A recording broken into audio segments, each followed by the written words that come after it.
Greenleaf, a short story by Flannery O'Connor. Mrs. May's bedroom window was low and faced on the east, and the bull, silvered in the moonlight, stood under it, his head raised as if he listened, like some patient god come down to woo her. For a stir inside the room. The window was dark, and the sound of her breathing too light to be carried outside. Clouds crossing the moon blackened him, and in the dark he began to tear at the hedge. Presently they passed, and he appeared again in the same spot, chewing steadily with a hedge wreath that he had ripped loose for himself, caught in the tips of his horns.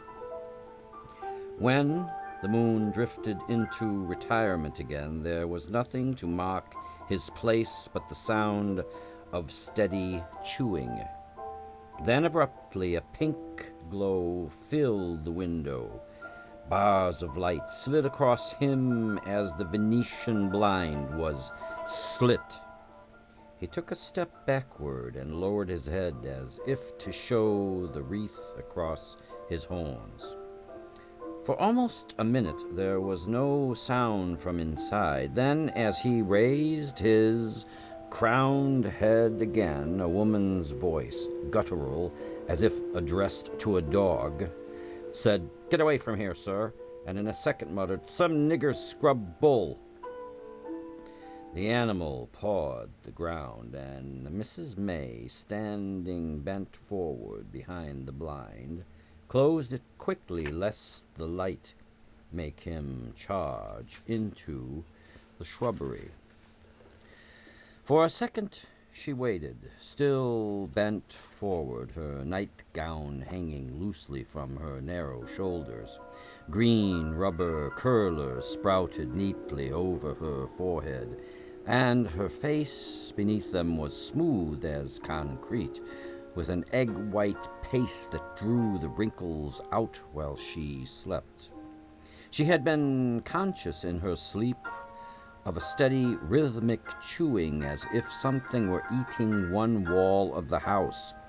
She had been aware that whatever it was had been eating as long as she had had the place, and had eaten everything from the beginning of her fence line up to the house, and now was eating the house, and calmly, with the same steady rhythm, would continue through the house, eating her way and the boys, and then on, eating everything but the green leaves, on and on, eating everything until nothing was left but the green leaves on a little island all their own in the middle of what had been her place.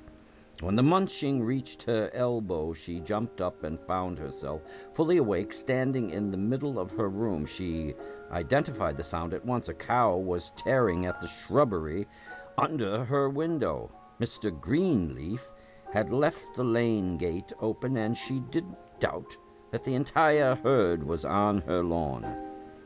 She turned on the dim pink table lamp and then went to the window and slit the blind. The bull, gaunt and long-legged, was standing about 4 feet from her, chewing calmly like an uncouth country suitor. For 15 years, she thought, as she squinted at him fiercely, she had been having shiftless people's hogs root up her oats, their mules wallow on her lawn, their scrub bulls breed her cows.